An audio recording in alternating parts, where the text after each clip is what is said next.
Estamos de regreso para concentrarnos ahora en lo que está ocurriendo en Siria, un país en guerra civil desde el año 2011, después de la primavera árabe, con resultados devastadores, pero donde en los últimos años lo que está ocurriendo en ese país ha pasado a un segundo plano, ha dejado de estar en los titulares de la prensa internacional, en parte por otros conflictos en Medio Oriente, también porque a los medios de comunicación les ha sido muy difícil poder acceder a ver en primera persona lo que está ocurriendo ahí en el país, pero lo cierto es que ahora los combates se han recrudecido con una ofensiva liderada por una coalición de grupos rebeldes sobre la segunda ciudad más importante del país, como lo es la ciudad de Alepo.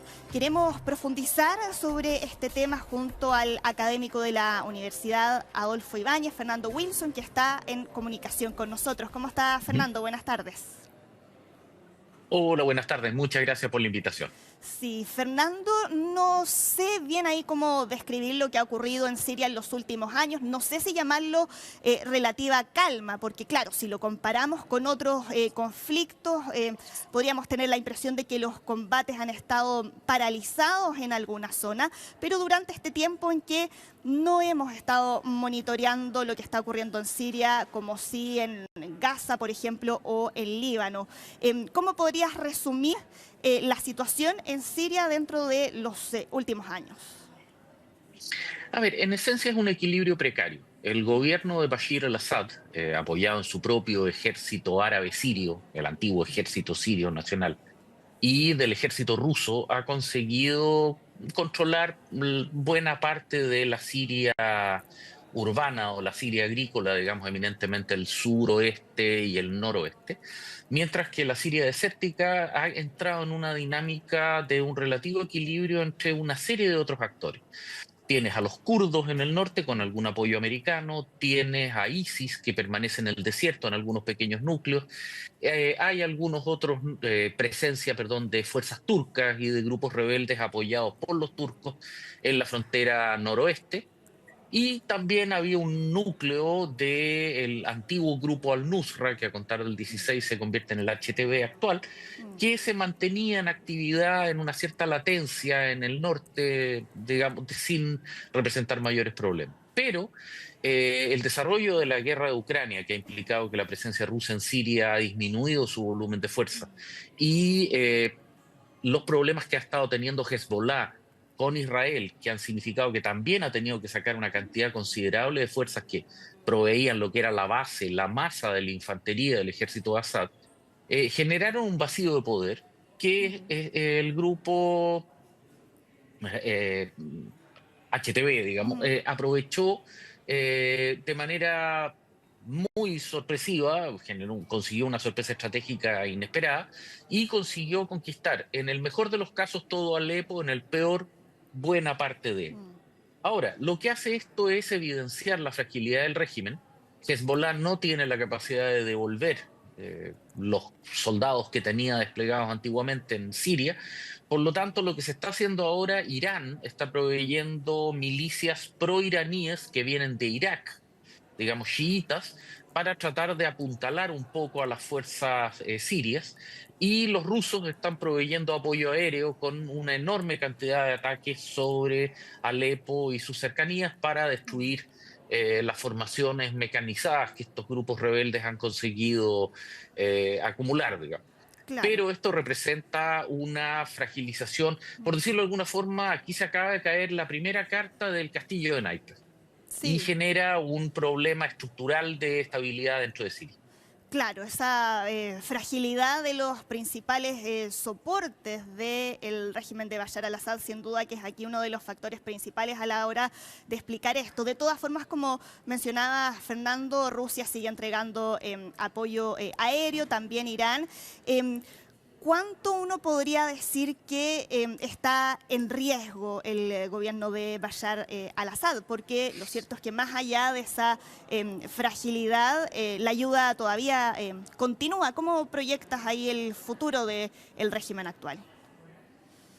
A ver, el apoyo aéreo puede ir mucho en compensar la falta de potencia de fuego, pero no puede reemplazar la falta de soldados en terreno. Lo que necesita Bashir al-Assad hoy día es infantería, grandes cantidades de ella. Blindados tiene, artillería tiene, pero sin infantería con la cual poder sostener su línea, digamos, y poder contraatacar, no puede llegar lejos. Por lo tanto, las milicias iraquíes chiitas que se supone están entrando a Siria, son sencillamente vitales para que el régimen pueda volver a construir una línea de frente más o menos estable y poder eventualmente recuperar Alepo. Rusia no puede proveer tropas, de hecho no tiene, al punto que ha tenido que recurrir a tropas norcoreanas en el frente en Mm. Ucrania. Eh, Irán no puede enviar tropas propias porque ya sería un desafío gigantesco, e incluso se ha llegado a la ironía de que hay referencias no confirmadas de que el propio régimen de Assad estaría pidiendo intervención de fuerzas israelíes con tal de contener a estos yihadistas que en un esquema del mal, de la peor opción, Mm. incluso sería interesante para los israelíes quizás incluso desplegar medios aéreos en este escenario. Ahora, esto tiene docenas de ramificaciones. Por ejemplo, si esto va a afectar las negociaciones positivamente, las negociaciones que Hezbollah está desarrollando con Israel en relación a la zona del sur del Líbano, si esto va a tener algún impacto en la amenaza que emitió Trump antenoche respecto a la liberación de los rehenes en Gaza.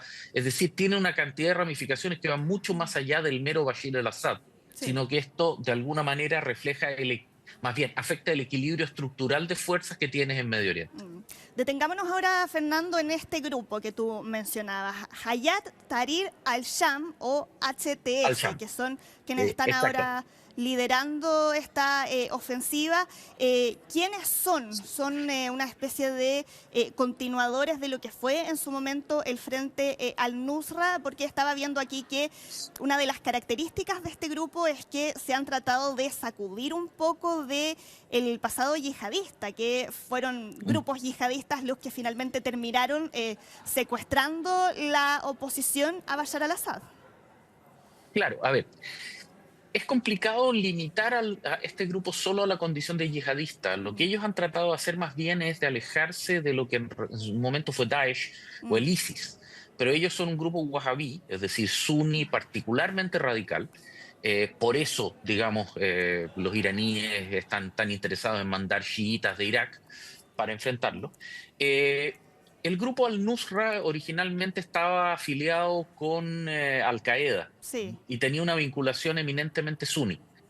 Se independizan de ellos, absorben una serie de grupos menores, se declaran al-Sham, se declaran este nuevo grupo, pero no han abandonado la condición yihadista. Más bien esto obedece a un gran proceso que se está llevando a cabo en el mundo islámico, tras bambalinas, por decirlo de alguna forma, que es una verdadera guerra civil islámica entre los movimientos de interpretación coránica tradicionales, suní, shia, y movimientos literalistas que interpretan el Corán sobre la base de la memorización de algunas suras, algunos versos o capítulos específicos, y sobre la base de eso buscan implementar o establecer regímenes ultraconservadores que sin ser lo mismo vendrían teniendo como la misma aproximación estética, por decirlo de alguna forma, de restricción de libertades, etcétera, a los talibanes en Afganistán, que, insisto, son otra situación. Pero lo que este grupo está buscando generar es básicamente un régimen ultraconservador musulmán literalista, con influencia wahhabí y suní, pero que se opone a los regímenes que son eminentemente chiitas o de la periferia, como es Bashir al-Assad, que él mismo y su familia es de una secta conocida como los alawitas, Ujú. sus relaciones con Irán, con Hezbollah en Líbano, etcétera, etcétera. Es decir, también esto hay que entenderlo como parte de esa guerra civil, de ese conflicto interno que se está desarrollando dentro del Islam. Claro, y donde hay una de las características de este conflicto han sido ahí las múltiples ramificaciones y los distintos grupos ahí que han estado en combate y que es lo que ha hecho ahí poder tratar de encontrar algún tipo de acuerdo, algo tan difícil de alcanzar y mientras tanto las víctimas principales siguen siendo los civiles. Muchas gracias, Fernando, por habernos acompañado aquí Hoy en el Por Mundo. favor, Que estés muy bien. por favor, muchas gracias a ustedes por la invitación y a tu disposición. Chao, buenas tardes. Nosotros ya nos estamos despidiendo, pero ya mañana nos vamos a encontrar nuevamente en las pantallas de nuestro canal de Chilevisión Noticias con más análisis internacional en una nueva edición de Hoy en el Mundo. Que esté muy bien, buenas tardes.